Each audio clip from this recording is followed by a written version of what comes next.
Question है कि सरकारी नौकरी करने वाले लोगों को नौकरी पे रहना चाहिए कि नहीं रहना चाहिए। नौकरी करने वाले लोगों को रहना चाहिए कि नहीं रहना चाहिए। मेरी अभी अपने एक साथी हैं, एक अपनी बहन है, उसका मैसेज आया था कि भाई आपकी बात सुन के और मेरा नौकरी करने का बिल्कुल मन नहीं है और मैं नौकरी छोड़ रही हूँ। मैं कहा बहन ऐसा है, एक ऑस्ट्रेलिया छोड़ कर आ गया, एक कनाडा छोड़ कर आ गया, बापू मन्ना गाड़ देवा है।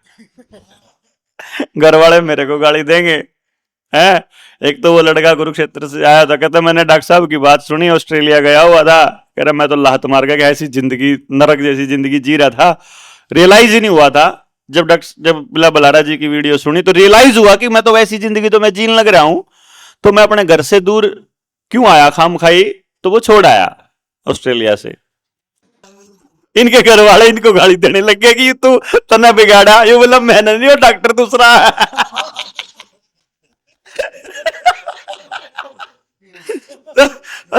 अब बाप ने तो पैसे कर्जा कुर्जा लेकर तो भेजा था और वो भाग गया वीडियो सुनकर। तो मेरे तो इल्जाम गणिया का इल्जाम है कि वो गणिया की नौकरी छटवा होगा।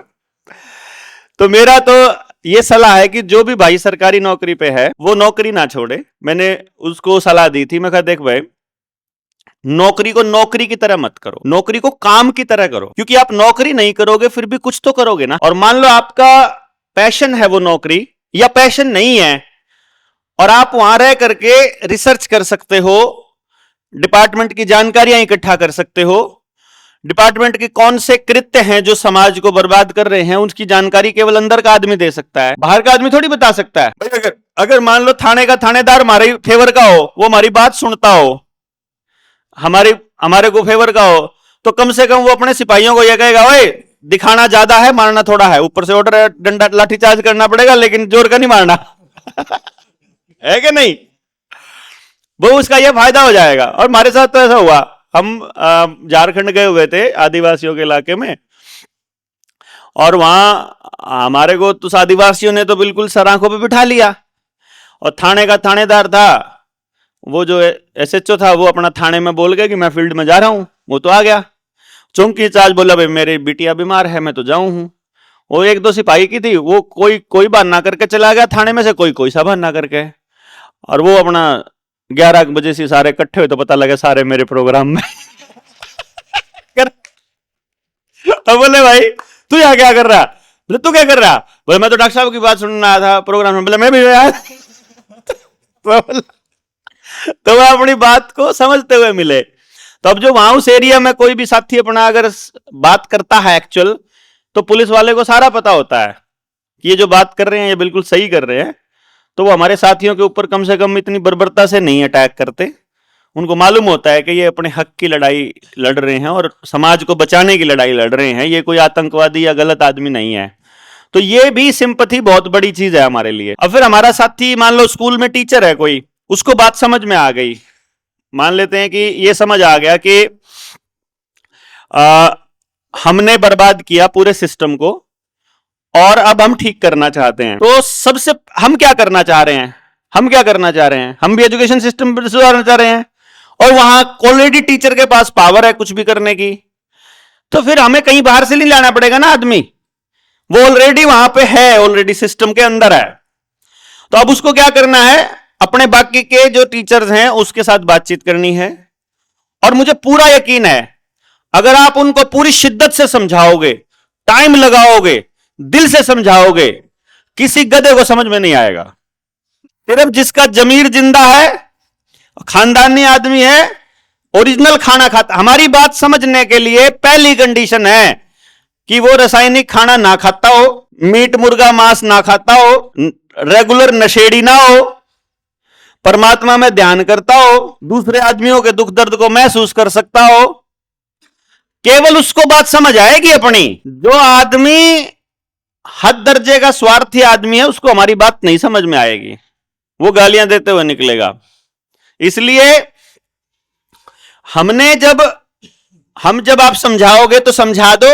वहां पे एक बात याद रखनी है, बीज बोने की ताकत को कम मत आंकिए, बीज बो दीजिए अगले के दिमाग में, कुछ भी ना सुनता हो। मतलब आप देखो, हम लोग ट्रैवल करते हैं हम तो जहाज में भी बैठे हो ना तब भी जोर जोर तक बोल रहा, अगर हमारे जोड़ से वैक्सीन लगे हुए है ना, इन्हें देखांगे इनका यो होगा, इनका यो होगा करके छोड़ के छोड़ता।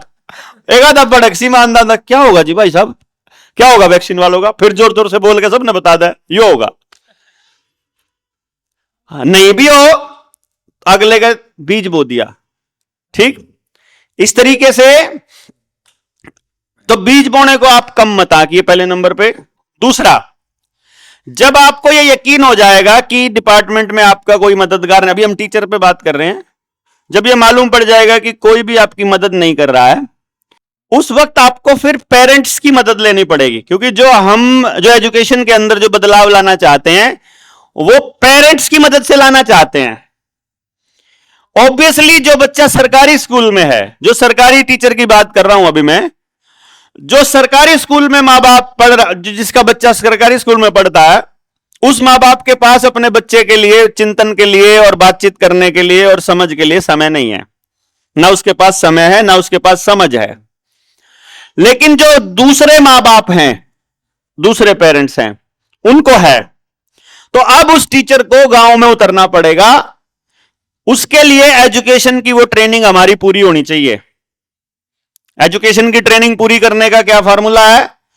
जो वीडियो अगर आप निडर इंडिया पे सुन रहे हो या फिर आप फेसबुक पे सुन रहे हो, तो वहां पर उसके शीर्षक में या डिस्क्रिप्शन में एक लिंक दिए होते हैं वीडियोस के। उस लिंक में एजुकेशन की ट्रेनिंग कैसे करनी है वो लाइन भी लिखी हुई है। तो उसमें ट्रेनिंग पूरी करके नोट्स कैसे बनाने हैं और मुझे कैसे भेजने हैं वो दिया हुआ है। बेसिक नोट्स बना लेंगे तो उसके बाद मैनुअल ट्रेनिंग होगी जो गांव की एजुकेशन को बदलने के लिए।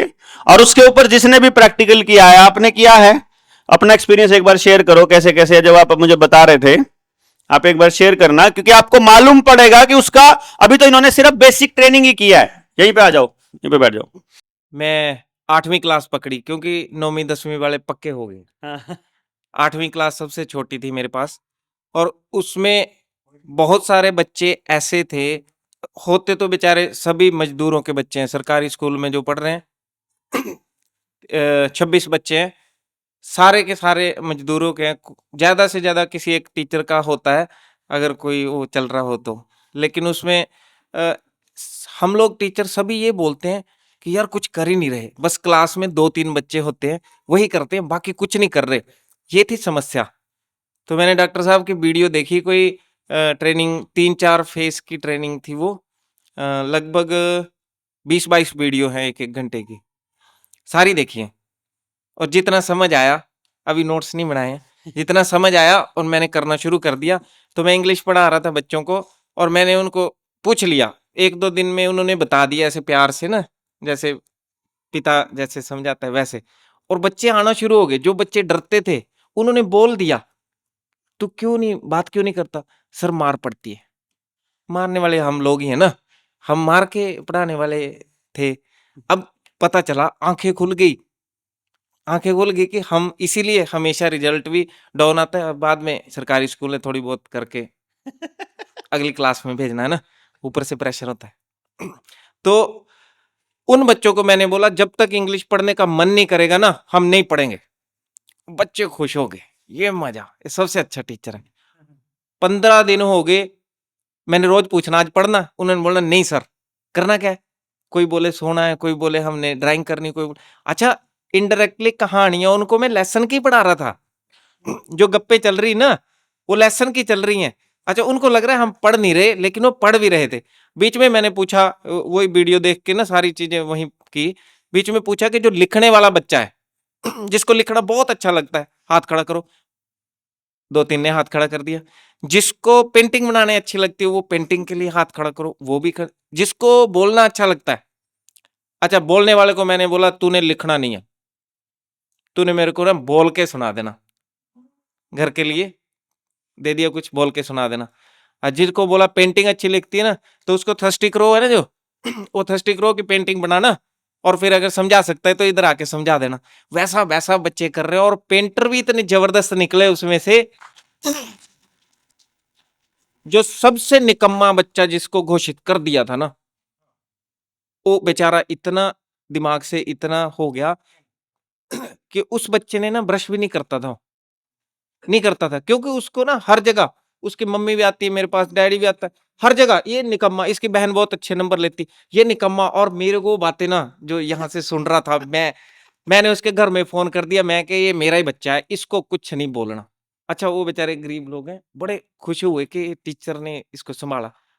मैं बोल रहा हूँ 15 दिन में उसकी राइटिंग इतनी अच्छी हो गई है। तो फिर उसके बाद मैंने अपने स्टाफ में उसके बाद बोला, मैथ वाले टीचर को भी बोला, इनको मारना नहीं, ये मेरे बच्चे हैं। मैंने बोला अगर मेरा सच में बच्चा पढ़ रहा होता ना तो आप बड़े प्यार से पढ़ाते कि ये टीचर का बच्चा है। तो ये सारे मेरे बच्चे हैं। अब वो 15 दिन बाद एक बच्चे ने बोला कि सर आज इंग्लिश पढ़ लेते, नहीं तो फेल हो जाएंगे। मैंने बोला बाकी तेरे भाई तैयार नहीं हो रहे, इनका मैं दिल नहीं तोड़ना। तो वो फिर उनको भी तैयार करने लगी लड़की। अभी 2-3 बच्चे बोल रहे हैं और उनको मैंने अलग से 5 मिनट पढ़ा दिया, काम दे दिया उनकी तसल्ली के लिए। और मैं बोल रहा हूँ कि इतनी मजेदार गेम हो रही है, मेरे को कुछ करना भी नहीं पड़ रहा। मेरे को कुछ नहीं करना पड़ रहा। तो ये सारा ऊपर से कृपा आती है ना, इधर इधर से आ रही है।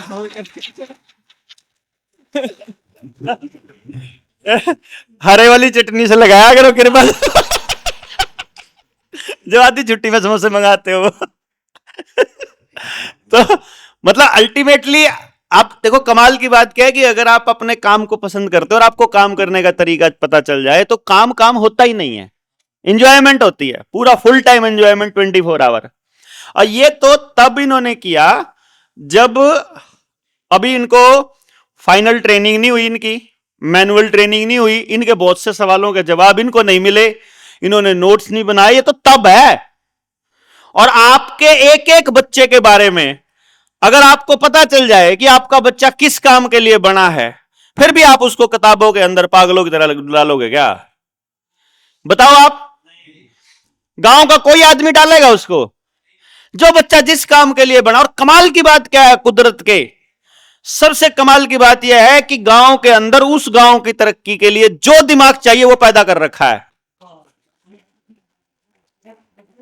यानी कि हम जो सत्यानाश करते हैं उस बच्चे को वहां से विस्थापन करके करते हैं। गांव की देश की बर्बादी का कारण है कि कुदरत ने वो बच्चा उस गांव के लिए दिया था कि उस गांव में ऐसा दिमाग चाहिएगा तो इसका है, ऐसा बंदा चाहिएगा तो ये इसका है। और हमने क्या किया? पढ़ने के लिए बाहर भेज दिया, नौकरी के लिए किसी और के भेज दिया, पैसे के लिए कहीं और भेज दिया। समाज के लिए तैयार करना था, कंपनियों के लिए तैयार करने लग गए, नौकर बनाने के लिए, चाहे सरकारी हो चाहे प्राइवेट हो, नौकर तो नौकर ही है। तो हम अपने बच्चों को सिखा रहे हैं पैसे के लिए काम करना। हम क्या सिखा रहे हैं? अभी तक पूरी दुनिया सिखा रही है पैसे के लिए काम करना। हम क्या सिखा रहे हैं मोर्चे के लोग? हम अपने बच्चे को यह सिखा रहे हैं पैशन के लिए काम करना। जो तेरा पैशन है, जिसमें काम करके तू सुबह से लेकर रात तक भूख प्यास नींद सब भूल जाए, वो काम ढूंढने में तुझे साल लग जाए, 2 साल लग जाए, नहीं लगता है तो अपने पास तो ट्रेनिंग है वह ले लो, हमारे वाली ट्रेनिंग। वो पैशन पता लग गया कि मैं इस काम के लिए बनाऊं, अब तू वो काम कर। उससे पैसे कैसे मिलेंगे? मेरी जिम्मेदारी पेरेंट्स की। अपन सारे ले लेते हैं, हमको सबकी जरूरत है, हमें प्लम्बर भी चाहिए, मिस्त्री भी चाहिए, कंप्यूटर वाला भी चाहिए, पढ़ाने वाला भी चाहिए, पढ़ने वाले भी चाहिए, कहानी कहने वाला भी चाहिए, आर्टिस्ट भी चाहिए, संगीतकार भी चाहिए, डांसर भी चाहिए, हलवाई भी चाहिए, सब चाहिए अपने को। तो हम अपने अपने बच्चों को लेंगे ना आपस में। बताओ भाई, किसी का बच्चा खाना बढ़िया बनाता है, किसी का पेंटिंग बढ़िया बनाता है, उसी से बनवा लेंगे अपने की जरूरी है अपने को करना। हमको एक दूसरे को मजबूत करने का प्रोसेस। तो जो सरकारी टीचर वहां है, आप सोचो, ये जो टीचर है, जो इस टाइप का टीचर है, जो अपनी क्लास के 40 बच्चों के साथ या 30 बच्चों के साथ कनेक्ट हो गया, समझो 30 परिवार कमा लिए उसने। और अगर वो 4 सेशन पढ़ा रहा है, 4 सेक्शन पढ़ा रहा है, 100 बच्चों के साथ जुड़ने का मतलब है 100 बच्चे और 200 मां बाप, यानी एक बच्चे के 2 मां बाप हैं, एक मां एक बाप, 300 आदमी कमा लिए। जिस टीचर ने 300 आदमी कमा लिए, सिस्टम से डरने की जरूरत नहीं है उसको। आंख मीच के बोल देगा नहीं चलेगा ये वैक्सीनेशन, ये वाला टीका नहीं चलेगा, ये वाली गोली नहीं चलेगी, हमको मालूम है ये रही किताब द वैक्सीन क्राइम रिपोर्ट, ये पढ़ा फलानी चीज, हमको पता है डिजिटल करेंसी कितना नुकसान करती है, हमको पता है ऑनलाइन ट्रांजैक्शन कितना नुकसान करती है, हमको पता है ये कैसे होता है। बोल सकता है कि नहीं बोल सकता? जब गांव उसके साथ खड़ा है भाई, और अगर उसने मिशन बना लिया अपना एजुकेशन वाला, तो जब गांव उसका है ना, जैसे टीचर को पूजा करते थे ऐसे पूजा करेंगे भाई साहब लोग। आजा आजा आजा आजा। हाँ, हमारे हैं कैथल में एक टीचर, वो यही कर रहे हैं। मतलब बच्चे कमा लिए, फिर पेरेंट्स को बुला के समझा दिया, पेरेंट्स समझ गए। अब डिपार्टमेंट को सीधा सीधा नहीं बोल सकते, मान लो टीचर सीधा वो नहीं बोल सकता अपने अफसरों को ना, लेकिन वो पेरेंट्स को बुला के ऐसे करके तेरे बच्चे के लिए ये चीज नुकसानदायक है, कागज पे लिख के एप्लीकेशन दे जा, और ऊपर से फोन आए तो बोल देना मैंने मना किया था, नहीं चाहिए मतलब नहीं चाहिए। बच्चे हाँ, अभी बच्चे लेने शुरू करे हैं, अभी तो वो गोली लेके पॉकेट में डाल रहे हैं ना, बच्चे आने वाले टाइम में गोली को ये बोलेंगे लेनी ही नहीं है। हाँ, ये तो जेएसएम वाले हैं ना, लेकिन अगर सोचो आपका टीचर होता जेएसएम में, अगर जनता सरकार मोर्चा में अपना टीचर हो, तो क्लास में किसी बच्चे को गलत चीज नहीं मिलेगी ना, बता रहे हैं। हाँ, तो अब जो मान लो मोर्चे का आदमी स्कूल के अंदर बैठा है, तो स्कूल सिस्टम क्या गलत कर रहा है, वो स्कूल टीचर, सारे स्कूलों का सत्यानाश कहां से हुआ? जिस दिन से टीचर के पास अपनी गाड़ी, अपनी एक्टिवा, अपना स्कूटर और अपनी मोटरसाइकिल आई, वो स्कूल में एंटर किया, बैठ पढ़ाना है पढ़ाया, नहीं पढ़ाना नहीं पढ़ाया, हाजिरी लगा के वापस निकल गया बैठ के। गांव से कनेक्शन टूट गया, गांव के लोगों से कोई चर्चा नहीं, ऊपर से क्या आदेश आ रहे हैं कुछ पता नहीं, गांव कब रजिस्ट्री हो गई सरकार के नाम पता ही नहीं चला, तो वो गड़बड़ हो गई, उसको मालूम नहीं था। तो इसलिए क्या है, तो मैंने जो उस बहन की बात में बता रहा था, मैंने उसको एक ही बात करी, मैंने तो वॉइस मैसेज भेजा उसको कि भाई देखो ऐसा है, तुम्हें पैसा नहीं चाहिए, ये पैसा तुम अपने बच्चों पे खर्च कर दो, गांव पे खर्च कर दो, लोगों पे खर्च कर दो। किसी पे यकीन नहीं होता, मान लो तुम्हें किसी पे यकीन नहीं है, तो मोर्चे को दे दो, है भाई, और किसी पे यकीन नहीं होता तो हमारे को दे दो भाई, पैसा नहीं चाहिए तो भाई, अगर तुम्हें पैसे के लिए काम नहीं करना, लेकिन काम तो करने हुए तुम लोग। फिर दूसरी बात, आपको नौकरी छोड़कर अगर मोर्चे के लिए काम करना है या मोर्चे में काम करना है, तो उससे बढ़िया क्या है कि अपनी इनकम, अपनी सैलरी रखो अपने पास, मोर्चे में किसी एक साथी के एक्सपेंसेस को स्पॉन्सर कर दो, एक साथी का खर्चा स्पॉन्सर, एक आदमी की जगह एक आदमी हो गया, तो आप उधर काम कर रहे हो, एक इधर कर रहे हो, डबल काम हो जाएगा। तो इसलिए सीधी सी बात है कि नौकरी छोड़ने का क्वेश्चन तो छोड़ दो, नौकरी को नौकरी की तरह नहीं करना। अब आप कहीं भी फंसते हो कि डिपार्टमेंट की तरफ से यह जबरदस्ती आई हुई है, तो आपको अपने अधिकारों का पता होना चाहिए। और सबसे बड़ी बात क्या है, सरकारी नौकरी की सबसे बड़ी खासियत क्या है, मैं जब नौकरी पे था, मुझे नौकरी छोड़नी थी, मेरे बारे में थोड़ा सा चर्चा ऐसी चल गई थी कि एक आधा अफसर ये था कि ये बदतमीज आदमी है मेरे बारे में। अब मेरा क्या चक्कर था कि मैं अफसर से पूछ लेता था, मखा जी सर जी एक बात बताओ जी, कौन से अफसर को पीटने से सस्पेंड हो सकते हैं अपन?